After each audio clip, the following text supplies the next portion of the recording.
À toi qui suivras cette vidéo, je dis que le Seigneur te bénisse. Oui, sois béni dans le précieux nom de notre Seigneur et Sauveur. Que le Saint-Esprit, qui est le maître de toute connaissance, le maître de toute révélation, car de lui il est dit, il prendra tout ce qui est à Jésus et nous l'annoncera, nous le révélera. Lui qui est l'enseignant par excellence, vient t'instruire selon ce que je vais t'annoncer, selon ce que j'ai eu en partage de la part de notre Seigneur. Sois abondamment béni et puisse le Saint-Esprit te donner à comprendre, à discerner, à recevoir quelque chose au travers de ceci. Et que le nom de notre Seigneur Jésus-Christ soit glorifié au-delà de tes attentes, au-delà de tes questions, au-delà de toute espérance que tu peux avoir. Que Jésus se glorifie dans ta vie, qu'il se glorifie abondamment. Je vais commencer par lire un passage et nous partagerons quelques révélations au travers de ce passage. Je lis donc au nom de Jésus-Christ. Je vais prendre le livre de Luc. Luc, en son chapitre 8, et je vais commencer à partir du verset 43. Nous connaissons bien ce passage où il est mentionné cette histoire de cette femme à la perte de sang, cette femme qui est restée 12 ans durant malade. Elle a traîné pendant 12 ans cette indisposition. Nous le savons bien que d'ordinaire, pour une femme, une semaine au moins, c'est très dérangeant, c'est très indisposant, mais cette femme a eu à traîner, à trimballer ce mal, cette infirmité, cette indisposition pendant 12 ans. Alors, allez imaginer quelle était son angoisse, quelle était sa souffrance. Mais je vais donc lire et nous continuerons à la suite. Et donc, c'est Luc, le chapitre 8, à partir du verset 43. Je lis au nom de Jésus-Christ de Nazareth.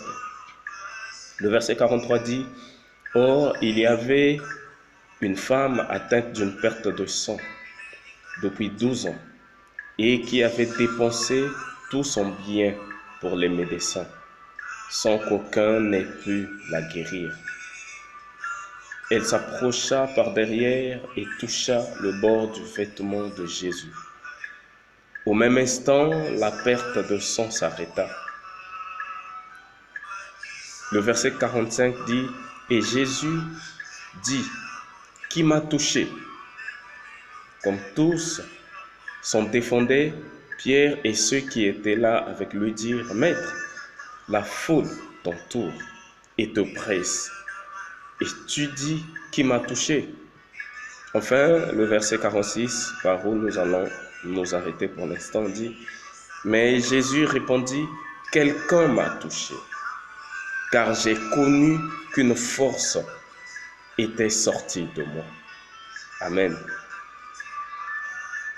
C'est un passage que nous avons l'habitude de lire, c'est un passage que nous avons l'habitude de partager dans nos assemblées où nous partons communier, dans nos rencontres fraternelles, certainement dans les fortifications, dans l'aide que nous apportons aux autres, dans l'espoir de raviver l'assurance, de ranimer, sinon de fortifier la foi d'un bien-aimé. Nous citons souvent cette femme et la foi qu'elle a manifestée. Mais voyez-vous, en lisant et relisant ce passage, le Seigneur, par le Saint-Esprit, m'a fait comprendre une autre dimension derrière ces mots, une autre dimension derrière ces versets. Si nous lisons bien, nous nous rendons compte que le verset 43, par exemple, nous dit « Elle s'approcha par derrière et toucha le bord de son vêtement. » Voyez-vous, si nous lisons après, à partir du verset 47, où cette femme s'explique devant le Seigneur, elle dit, « Je m'étais dit en moi, si je puis seulement toucher le pan de ton vêtement, alors je serai guéri. » Donc, dans sa tête à elle, c'était juste de toucher le pan du vêtement, de toucher les rebords, les bordures du vêtement de Jésus-Christ. Et ce qu'elle avait fait, ce qui lui a finalement apporté la guérison, sinon la délivrance du mal dont elle souffrait. Voyez-vous. Mais ce que j'ai découvert, c'est quoi? C'est que, voyez-vous, quand elle prend entre ses mains, parce que Jésus était en train de marcher, certainement, mais quand elle prend entre ses mains les rebords, les pans du vêtement du Seigneur, Jésus ne dit pas que quelqu'un m'a retenu, non. Il ne dit pas que quelqu'un a arrêté ma marche, je me sens bloqué. Mais il dit quelqu'un m'a touché. Il pose cette question. Nous voyons au verset 45. Qui m'a touché? Et de là est sorti ce questionnement qui est né dans mon esprit. La femme prétend avoir touché seulement le vêtement. Or, quand quelqu'un dit qu'on l'a touché, ça veut dire qu'on a touché une partie de son corps. Dans le cas de cette femme, elle s'était certainement rabaissée pour toucher le pan du vêtement du Seigneur. Et donc le Seigneur aurait dit, qui m'a touché aux pieds, qui m'a touché aux jambes. Non, le Seigneur, cette femme aurait dû toucher les pieds du Seigneur. Voyez-vous? Mais elle a pris entre ses mains le pan du vêtement seulement. Or, Jésus dit, qui m'a touché? Qui m'a touché?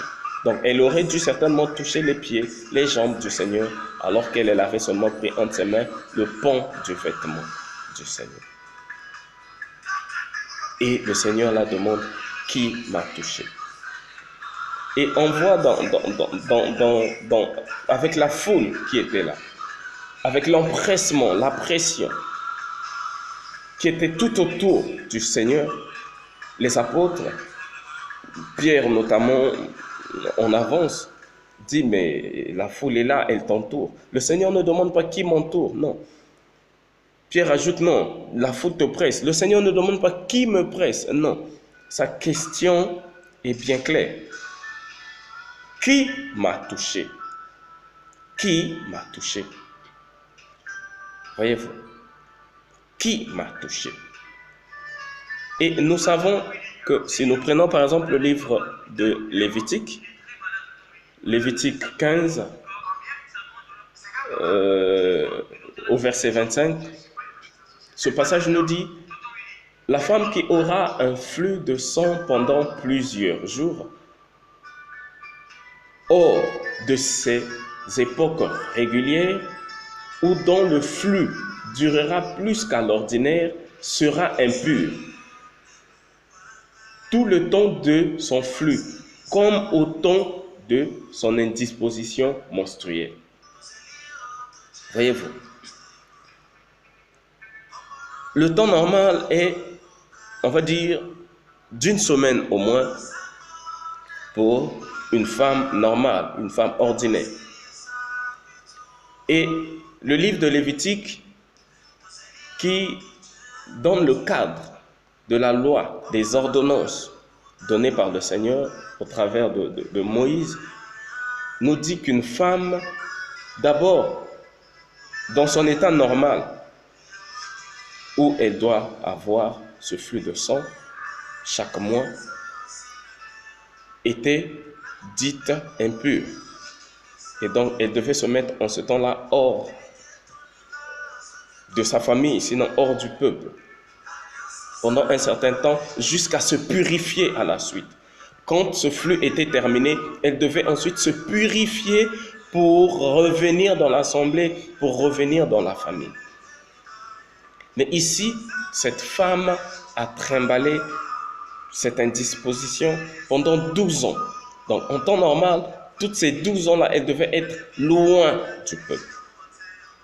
Elle n'aurait même pas à s'approcher de cette foule qui entourait le Seigneur, qui pressait le Seigneur. Voyez-vous? Mais elle est venue. Elle est venue. Elle était donc impure. Elle était considérée comme souillée. Elle était considérée comme sale. Elle était considérée comme ça. Et elle s'est dit, je m'approche de cet homme dont j'ai entendu tant de choses et en prenant certainement le bord de son vêtement, je serai guéri, je serai délivré. Elle prend entre ses mains ce pan de vêtements, elle prend entre ses mains le rebord de l'habit du Seigneur et sa guérison se manifeste, sa délivrance instantanée et se fait, et elle est délivrée. Voyez-vous, elle est délivrée. Mais on va un peu s'appesantir sur le verset 46 qui dit « Mais Jésus répondit, quelqu'un m'a touché, car j'ai connu qu'une force était sortie de moi. » Une force est sortie de moi. Et donc, dans ma méditation de ce passage, c'est là où le Saint-Esprit me fait comprendre cette chose. Vous savez, quand nous prenons le livre de Luc, oui, quand nous prenons le livre de Luc, c'est merveilleux ce que l'Esprit nous fait comprendre. C'est vraiment merveilleux. Luc 4, les 2 premiers versets nous disent que Jésus, rempli du Saint-Esprit, fut conduit dans le désert pour être tenté. Il est rempli de l'Esprit. Tout de suite, il est conduit dans le désert par cet esprit qui le remplit pour qu'il soit tenté par l'ennemi. Mais ce qui est admirable, c'est que au verset 14, on nous dit Jésus revêtu de la puissance de l'esprit, retourna en Galilée et sa renommée se répandit dans tout le pays d'alentour. Jésus est revêtu. Donc, revêtu, c'est comme d'un habit. C'est comme d'un vêtement. C'est comme d'une tunique. C'est comme d'une robe. C'est comme nous aujourd'hui, dans notre temps, de ce polo que j'ai et de ce pantalon que j'ai mis, par exemple. Revêtu, se couvrir. Donc, Jésus couvert de la puissance de l'Esprit. Jésus couvert de la puissance de l'Esprit. Et donc, ici, le maître de la révélation, qui n'est autre le Saint-Esprit, me fait comprendre que la foi de cette femme, l'assurance qu'elle avait en la personne auprès de qui elle se rapprochait, l'avait emmenée à transcender les choses. L'avait emmenée à un niveau où quand elle se dit « je m'approche pour toucher le pan du vêtement de cet homme », au fait c'est dans son âme, elle s'emmenait à toucher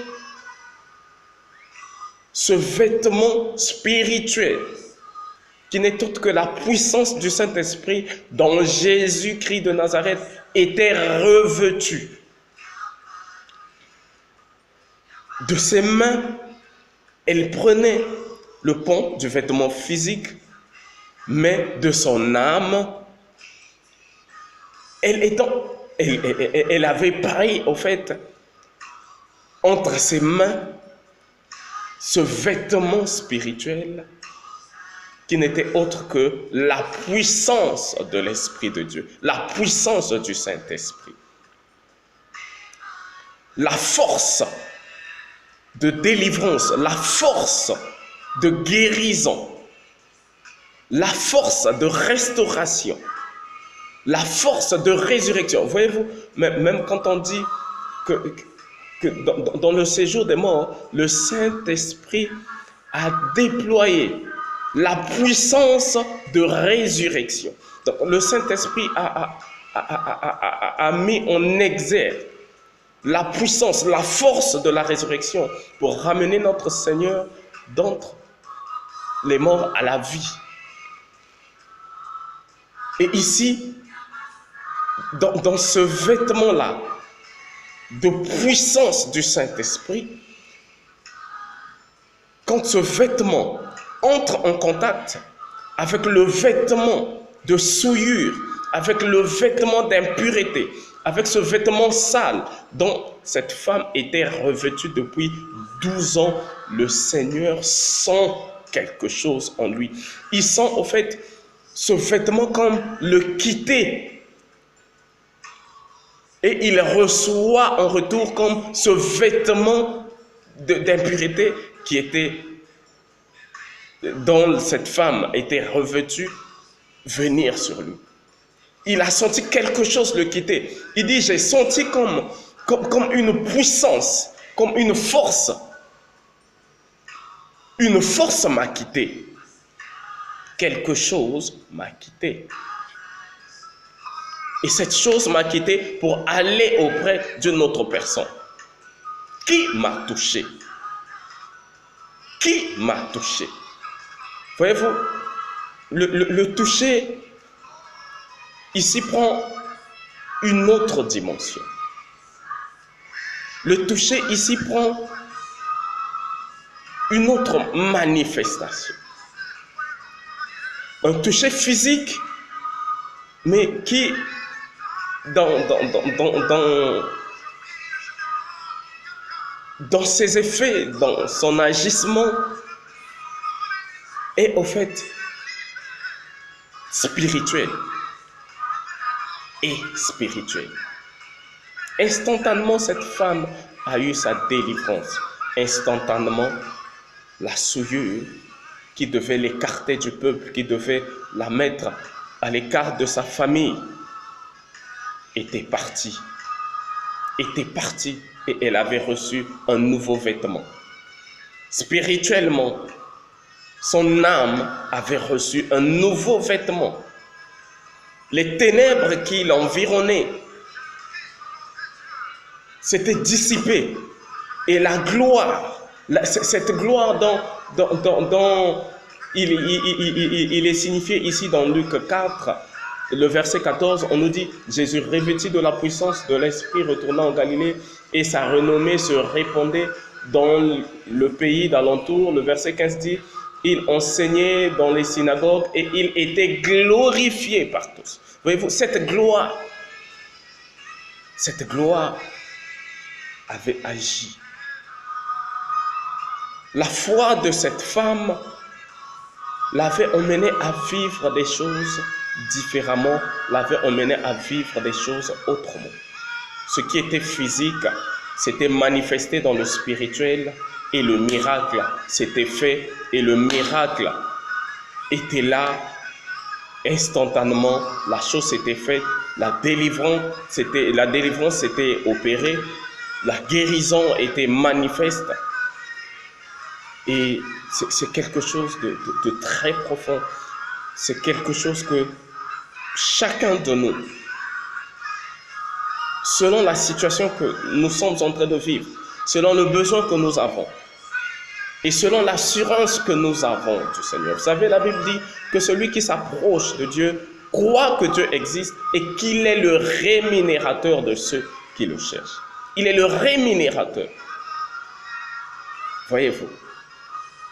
Mais cette rémunération, on la cherche certainement dans le physique, mais il est à savoir qu'elle doit d'abord commencer à agir dans le spirituel pour se manifester dans le physique.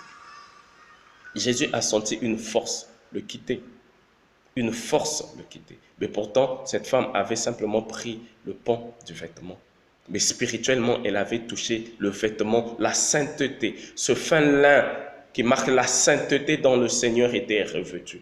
La puissance, la force de l'Esprit de Dieu dont le Seigneur était revêtu. Alors de là où tu es, je ne connais pas le problème qui te mine, je ne connais pas l'angoisse qui remplit ton cœur, je ne connais pas les pleurs qui font couler tes larmes. Ton âme est certainement comme emprisonnée, mais je te dis, le Seigneur est au-delà de toutes ces choses.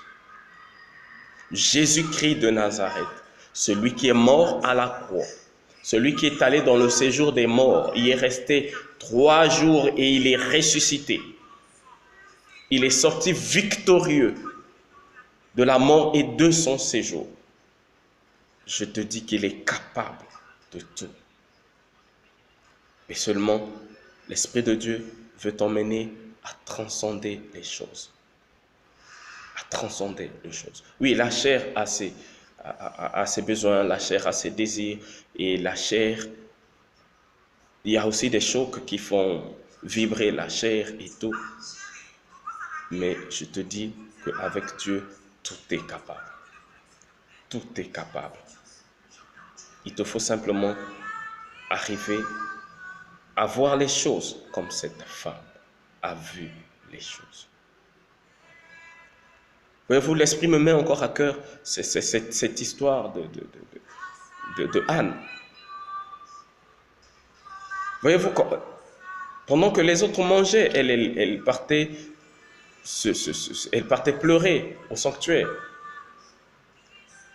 Et au jour où elle s'est mise à pleurer, à marmoler quelques mots, tandis que le sacrificateur Élie se disait qu'elle était saoule, et lui disant, écoute, va d'abord te dessouler et reviens ensuite.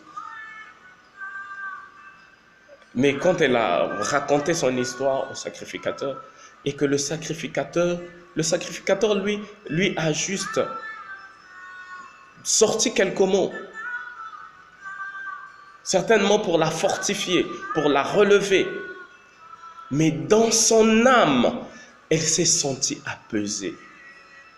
D'habitude, quand elle repartait auprès de sa famille, après avoir pleurniché au sanctuaire de Silo, elle ne mangeait pas, elle restait là et son mari était obligé de la fortifier, de la relever, de lui sortir des mots doux et tout. Mais ce jour-là, sans qu'on lui dise des mots doux, sans qu'on la fortifie, sans qu'on la relève, elle est allée et son humeur avait changé, elle avait pris des forces, sa conviction même avait pris une tournure autre que sa famille et même son mari ne comprenaient rien du tout. Là où elle ne mangeait pas, mais ce jour-là, elle avait mangé. Elle avait bu avec les autres. Dans son âme, elle a reçu ce que l'homme de Dieu lui avait dit dans son âme. Et nous voyons que l'enfant Samuel est venu au monde. Voyez-vous. Donc ce qui était une parole et ce qui était comme une semence qui est rentrée dans son âme a germé jusqu'à se manifester physiquement. L'enfant est arrivé, Samuel est arrivé. Je t'en conjure simplement de ne pas voir les tempêtes, le vent, la pluie, la sécheresse, le désert, les blocages qui minent ta vie aujourd'hui.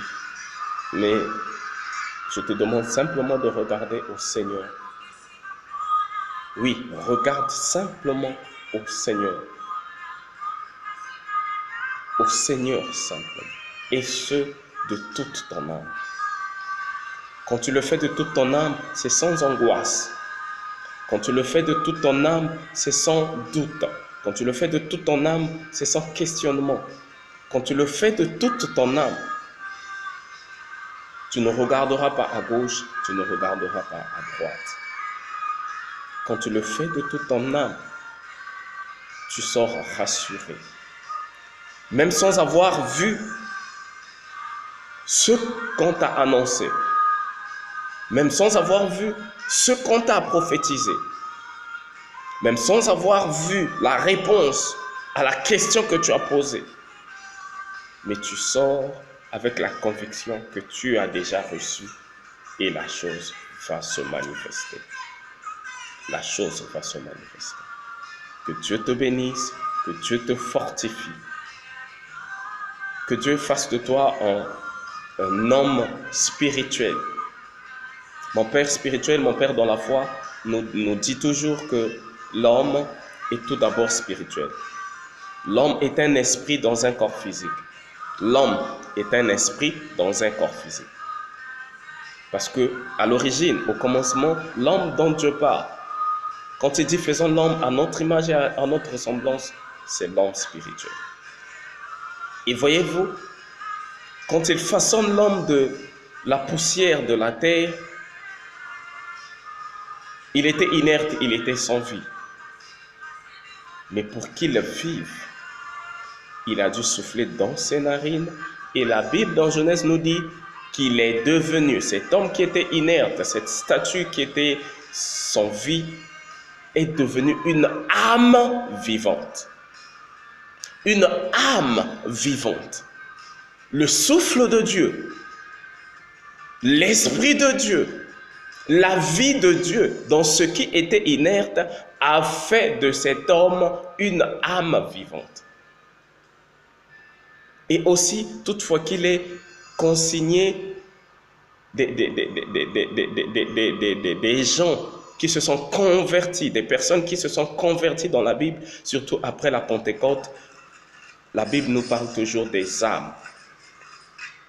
3000 âmes se sont converties, voyez-vous. 3000 âmes.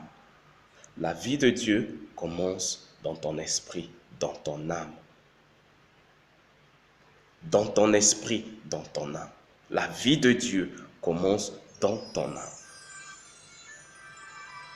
Ton miracle commencera dans ton âme. Pas dans ta chair, pas dans les frissons, dans la chair de poule, non, mais dans ton âme. Dans ton âme. Dans ton âme. Retiens cela. Dans ton âme. Alors sois béni. Et ma prière est que, après avoir entendu ce message, que tu changes ta manière de voir, que tu changes ta manière certainement de prier, que tu changes ta manière, vous savez, Dieu est spirituel, alors on ne peut entrer en lui en contact qu'en étant nous aussi spirituels. Que Dieu te bénisse, que Dieu t'accorde ce que tu cherches auprès de lui, que Dieu te donne ce que tu attends de lui, dans le nom puissant de notre Seigneur Jésus-Christ. Toi qui es malade, sois guéri. Toi qui es oppressé, sois délivré. Toi qui te poses des questions, que Dieu te parle, que Dieu t'instruise, que Dieu se révèle à toi. Dans le nom puissant de notre Seigneur Jésus-Christ de Nazareth. Amen. Amen. Amen.